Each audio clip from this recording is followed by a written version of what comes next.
Hey guys, ew, your feet! Hey guys, it's Sally back again with another video. So as you guys can see as the title, I'm installing a U part wig. As you guys know, this is my second time installing a U part wig. I think I still got the other video. The other video that I posted of a U part wig, it was like a deep wave one, and this one is now a curly one, as you guys can see.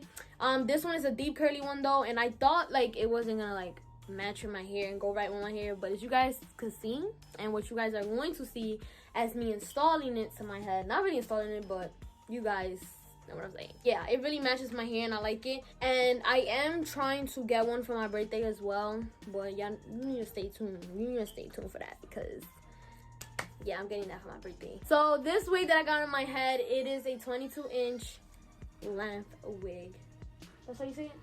Yes. Yeah, and it is a deep wave, and this wig is called 130 density 1B virgin human hair U part wig deep curly lace front wig. If you guys want it, go check the description down below. Without further ado, I'm not gonna talk too much. Just continue watching. I love you guys. Now.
Alright guys, that is it for today's video. If you guys like how I installed this wig, make sure you guys like this video. Everything about this wig will be down in the description below if you guys are trying to purchase this wig. And make sure you guys stay tuned for all my wig videos for you guys to see which hair you guys are trying to purchase, because over here, baby, we do good wigs. You know what I'm saying? We do human hair wigs, and that's on purse. So yeah, so that is gonna be all. I love you guys, and see you guys in the next video. Bye.